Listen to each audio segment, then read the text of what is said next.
Jumpa lagi bersama Cocot Bidal ya Mak. Kita akan menceritakan alur cerita kemarin, yaitu dari cerita Taehyun. Dan langsung saja ada lalat hinggap di dalam mulut dan cerat-cerit cerut. Di part kali ini terlihat gudang yang untuk menyiksa Taehyun di sana, dan sebuah mobil yang datang dan berhenti di sana. Seseorang di sana pun berkata, "Apa kau bisa lihat ini?" Dan itu ternyata adalah si bos Jim. Ia berkata lagi, bosnya sudah datang, tapi tidak ada seseorang pun yang menyambutnya. Dan di sana si gundul pun terdiam. Bos Jin menampol kepala si gundul itu hingga si gundul pun terbungkuk. Ia berkata, "Apa yang kau ajarkan pada orang-orang ini?" Dan si gundul pun menjawab, "Itu bukan kewenangan saya, bos." Lalu di sana bos Jim menendang keras pintu itu sampai pintu pun terbuka, dan ia berkata, "Kalian semua habis dasar bajingan." Tapi ternyata di dalamnya semua anak buahnya pun habis akibat Taehyun itu. Di sana ia cengak-cenguk bersama si gundul, dan ia pun berkata, "Hei, kenapa mereka semua terkapar?" Lalu ia melirik ke arah sana dan ia dengan cepat menghampirinya. Ia berkata, "Hei, kau Viper bukan?" Lalu seseorang itu pun berkata, "Maafkan aku ayah." Ternyata Viper adalah anak dari si Jim, dan Viper berkata, "Aku sudah membunuhnya. Aku memberi makan dia deadly poison. Aku lihat dia mati dengan mataku sendiri, tapi kenapa dia masih hidup?" Lalu bos Jim berkata, "Apa? Bajingan ini sudah gila, bicara yang benar." Lalu ia memukul wajah si Viper itu, dan ia berkata lagi, "Lihat aku, apa yang terjadi?" Viper menjawab, Aku membunuhnya, tapi kenapa? Itu benar, dia bukan manusia sejak awal. Dia iblis." Bos Jim berkata, "Iblis?" Lalu ia menoleh ke kiri, melihat tembok di sana yang jebol dan anak buahnya yang terkapar semua. Dan ia melirik ke arah kanan, ia melihat tembok juga yang sedang retak dihantam oleh anak buahnya itu akibat ulah Taehyun itu. Lalu si gundul berkata, "Moon Dae-sung dan pekerja yang lainnya tidak sadarkan diri, Tuan." Lalu bos Jin pun terdiam sejenak, dan ia pun memiliki ide, dan dia berkata, "Panggil klan assassin Yongko." Di sana si gundul bertanya, "Klan assassin?" Bos Jim menjawab, "Itu pasti Demonic Spirit King." Lalu di sana terlihat TV dan sebuah berita. Tadi malam setelah aksi teroris, pasukan polisi militer sudah memulai investigasinya. Cabang manajer dari Asosiasi Nasional Sekte Unorthodox, yaitu Black Unorthodox Alliance, terbunuh. Lalu tiba-tiba televisi itu dilempar gelas oleh seseorang, dan orang ini adalah wakil ketua klan assassin, yaitu Sebastian. Terlihat di sana Sebastian dengan pengawalnya dan seseorang yang di atas meja. Sebastian berkata, "Laporan."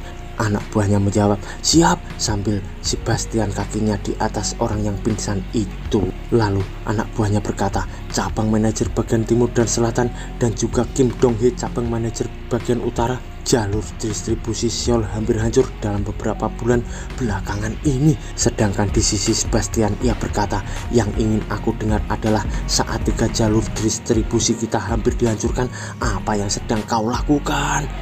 Dan keempat anak buahnya itu pun ketakutan mendengar pertanyaan dari si Sebastian itu.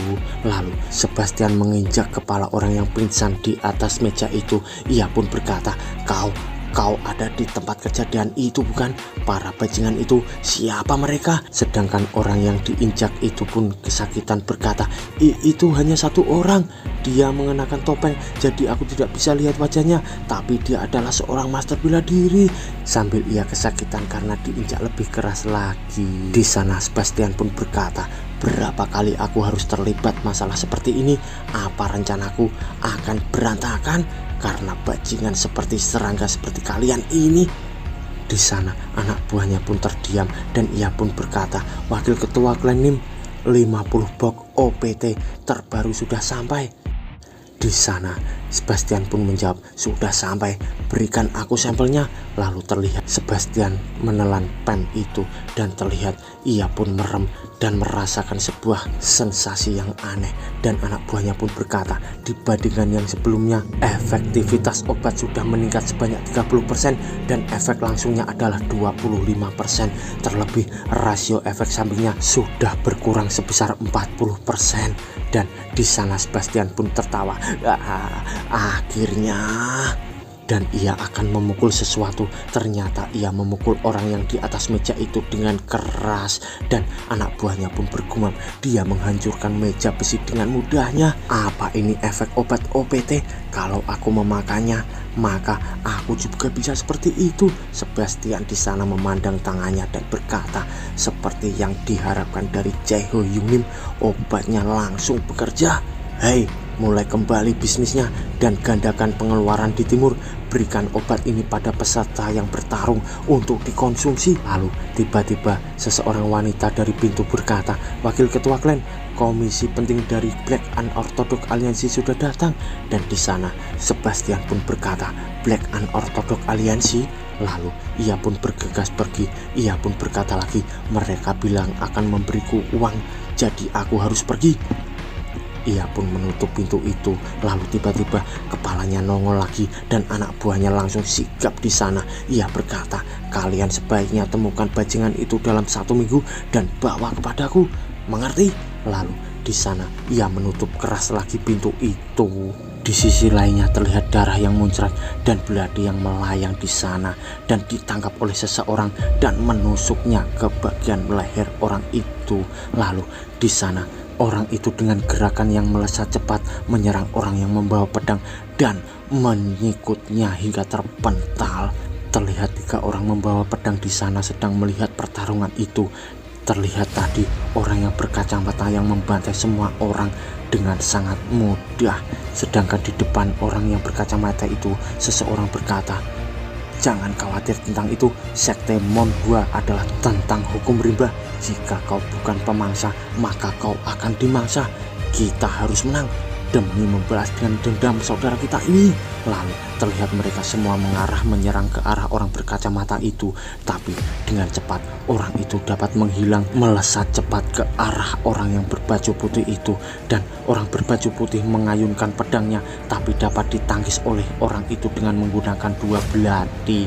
Dan di sana seseorang yang berbaju putih itu berkata, dia menahan pedang 2 tanganku hanya dengan belati. Lalu orang yang berkacamata melesat melompat ke arah belakang, dan ia pun langsung diserang lagi dengan orang yang berbaju putih membawa pedang, tapi dapat dihindarinya dengan cepat. Lalu pedang itu diinjak olehnya dan langsung ia melompat ke atas dengan cepat.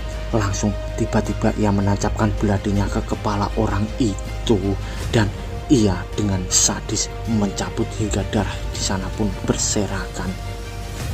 Lalu di sana seseorang yang berkacamata itu mendengar sebuah panggilan dan ia pun berkata, hai kepala pasukan polisi militer, ini akan menyenangkan.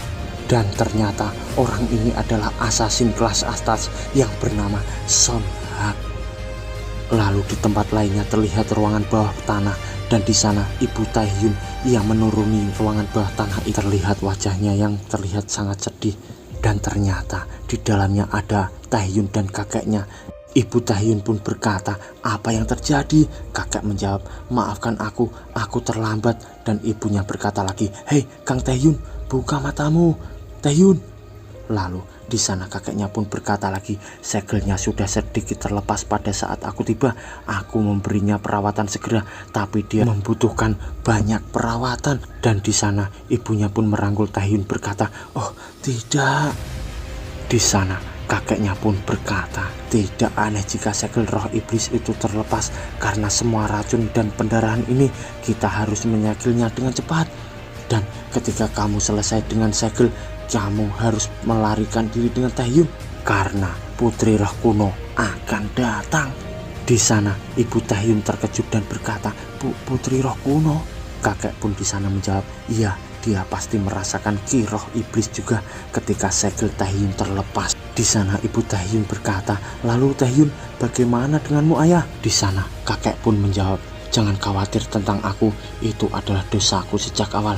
Jadi aku harus menjadi orang yang membersihkannya semuanya. Aku akan mengakhiri hubungan kita dengan putri roh kuno. Lalu di sana Ibu Taehyun terdiam. Ia pun berkata, iya ayah. Dan Ibu Taehyun pun pergi dari sana. Lalu terlihat banyak senjata di sana dan ia akan mendatanginya. Ibu Taehyun berkata, aku tidak pernah berpikir akan memakaimu lagi. Lalu terlihat di sana setelan wanita yang memakai caping dan dirantai. Lalu Ibu Tahyun memakainya dan ia sangat pas dengan baju itu. Dan mengacungkan pedangnya, ia memandang pedang itu lalu menebas rantai yang ada di sana. Dan ia pun berkata, "Jangan khawatir, aku akan melindungi Tahyun." Sedangkan di sisi Tahyun yang sedang pingsan, ia dipanggil seseorang, "Tahyun, Tahyun." Lalu ia terkejut. Terlihat di sana ia berada di kegelapan dan ia berkata, "Ayah, apakah itu kamu?" Suara itu pun memanggil lagi, "Tahyun." Dan Tahyun menjawab, "Ayah, apa yang sedang kamu lakukan di sana?" Terlihat sosok ayahnya yang di sana sedang berdiri dan tiba-tiba menghilang. Tahyun di sana pun berlari berkata, "Kau mau pergi kemana, ayah?" Di sana terdengar suara, "Apakah ini harta karun roh iblis? Aku sudah membawanya seperti yang dijanjikan." Sedangkan di sisi Tahyun, ia terus memanggil ayahnya dan ia lalu terkejut. Ia sosok yang menyeramkan di depannya yang sedang berkata, "Kamu kasihan." Dan di sana Tahyun pun terkejut. Sosok di depannya itu berkata lagi, "Kamu telah melihat sesuatu yang seharusnya tidak kamu lihat." Sambil ia akan menggapai Tahyun di sana, sosok itu pun berkata lagi, "Terima aku." Ternyata itu adalah roh iblis. Dan Tahyun di sana pun terkejut dan membuka matanya. Terlihat di sana Tahyun yang terbaring dan kakeknya akan menyegel iblis itu lagi. Tahyun berkata, "Kakek." Lalu kakek pun menjawab, "Jangan bicara, lalu kamu akan melebar." Lalu Tahyun di sana pun terdiam dan melirik kakeknya lagi. Ia berkata, "Kakek, kurasa aku melihat ayahku dalam mimpiku." Dan kakeknya pun terdiam. Di sana Tahyun berkata lagi, "Meskipun dia memanggilku, aku tidak dapat menemukannya. Kakek, akankah aku bisa menemukan ayah?" Lalu kakeknya pun terdiam di sana dan ia berkata, "Tahyun, dengarkan baik-baik apa yang aku katakan padamu." Sedangkan di tempat lain terlihat Ibu Tahyun yang sedang di atap sambil memakai baju tadi. Ia pun berkata, "Ki ini sangat besar hingga aku bisa merasakannya dari jauh. Itu adalah Ki Putri Roh Kuno." Tanpa diragukan lagi, Tahyun masih dalam perawatan dan itu akan memakan waktu setidaknya 1 jam lagi. Pada kecepatan itu kita tidak akan punya cukup waktu. Jika itu masalahnya, maka aku... Lalu tiba-tiba ia ternyata diserang oleh lelaki berkacamata itu, yaitu Sonhak, asasin kelas atas. Di sana ia dapat menahan serangan dari Sonhak. Lalu Sonhak menjaga jarak pada Ibu Tahyun. Di sana Ibu Tahyun pun menyerang si Sonhak dan dapat dihindari dengan cepat. Sonhak bergumam, "Bajuku, dia sangat cepat." Di sisi Ibu Tahyun ia bergumam, "Itu hanya mencerempet dia. Apakah aku sudah berkarat karena usiaku ini?" Di sisi Sonhak ia melompat lagi untuk menjaga jarak dan ia pun berkata, "Aku terkejut, bagaimana kamu memperhatikanku ketika aku benar-benar menekan kiku? Apa yang master sepertimu lakukan di pedesaan?" Sedangkan di sisi Ibu Tahyun ia pun terdiam saja di sana sambil ancang-ancang akan menyerang dan ia bergumam, "Kecepatan yang begitu menakutkan, kinya semakin dekat. Aku harus segera mengakhiri ini." Di sisi Sonhak ia berkata, "Apa-apaan kamu mengalihkan pandanganmu dari lawan tepat di depanmu? Kamu mengatakan bahwa kehadirannya lebih penting dariku? Kau menyakiti harga diriku." Lalu dia melesat melompat ke arah Ibu Tahyun itu dan menyerang dengan bertubi-tubi. Di sana Ibu Tahyun hanya bisa mengelak dan menghindarinya dan menangisnya. Lalu terlihat sesekali ia menyerang tapi dapat dihindari oleh si Son. Lalu sambil tersenyum ia menyerang berkata, "Mati kau!" Sambil ia mengarahkan pisaunya itu ke arah Ibu Tahyun tapi dapat ditangkis dengan caping oleh Ibu Tahyun. Dan di sana si Son pun berkata, "Hanya topi." Lalu terlihat Ibu Tahyun yang melompat ke atas Son itu dan di sana menebas pundak Son itu hingga berdarah. Son pun berkata, dia menggunakan topinya sebagai umpan. Lalu Ibu Tahyun melirik dengan tajam. Ia melompat ke belakang untuk menjaga jarak dan Son pun bergumam, "Sedikit lebih dalam dan aku akan kehilangan lenganku." Sungguh master yang kuat. Sedangkan di sisi Ibu Tahyun ia pun bergumam, "Putri Roh Kuno, dia semakin cepat." Jika bukan karena lalat yang mengganggu ini. Tapi tiba-tiba Son kata, sepertinya aku tidak mengenali master. Aku adalah iblis yang setia, Son Hak. Aku akan mengeluarkan semuanya mulai sekarang. Sambil ia menelan Pem di sana dan terlihat aura biru menyelimuti tubuh si Son Hak itu. Dan di sana Ibu Taehyun pun terheran-heran. Lalu di sana Son Hak pun berkata, dengan ini aku tidak akan kalah sebagai lawanmu. Di sana Ibu Taehyun melihat aura si Son Hak yang begitu membara. Ia pun bergumam, apa yang dia lakukan? Qi-nya meningkat dalam sekejap. Dia benar-benar berbeda dari sebelumnya. Aku harus berhati-hati. Lalu Son Hak berkata, pedang itu, aku tahu, aku pernah melihatnya sebelumnya. Itu adalah pedang Wudang, pedang aliran bayangan. Sambil ia menatap Ibu Taehyun itu, ia pun berkata lagi, aku pernah mendengar ini dari pemimpin klanku. Awas, ada Nyonya Wudang yang menggunakan pedang aliran bayangan. Meskipun dia berasal dari sekte ortodok, ilmu pedangnya lebih jahat dan ganas daripada yang ada di sekte tidak ortodok. Dikatakan bahwa kamu bisa membentuk gunung dari mayat saudara sekte yang tidak ortodok yang dia tebang. Aku mendengar bahwa dia menghilang ke udara suatu hari, tapi untuk berpikir untuk bersembunyi di pedesaan. Lalu tiba-tiba Ibu Taehyun berada di belakang Sok Hak itu. Lalu ia berkata, kamu terlalu banyak bicara. Dan ia menebas ke arah Sok Hak itu, tapi dapat dihindari Sok Hak dengan cepat. Lalu Sok Hak membalikkan tubuhnya ke belakang untuk menjaga jarak. Di sana ia langsung menyerang ke Ibu Taehyun, dan Ibu Taehyun pun kaget di sana. Tapi dia dapat menangkis belati yang diarahkan padanya itu. Di sana Son Hak pun bergumam, bajingan ini, dia menggunakan gerakan yang sama terhadapku. Efek Pem ini lebih besar dari yang aku kira. Tubuhku bergerak persis seperti yang aku inginkan.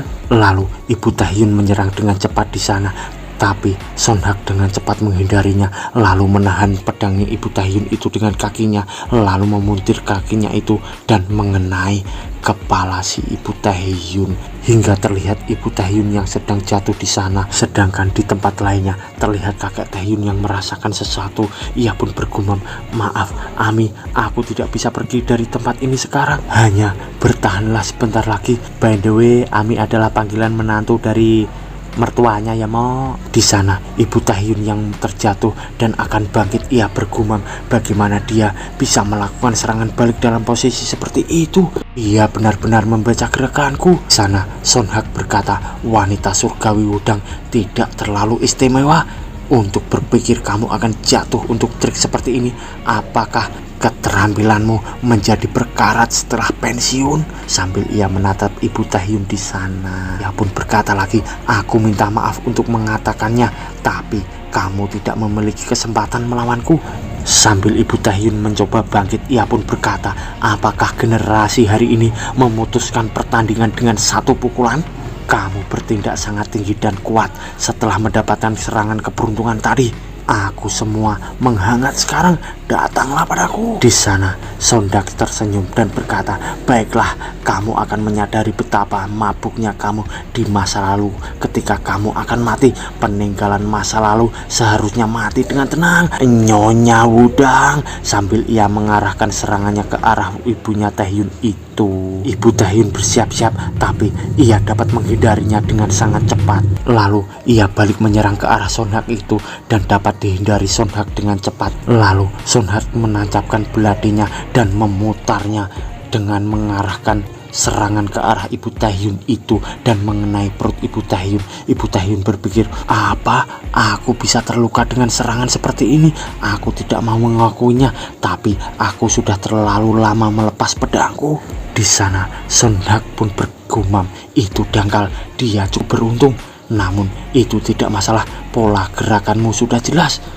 Dia bergegas untuk menebas atau menusuk ketika ada jarak di antara kita.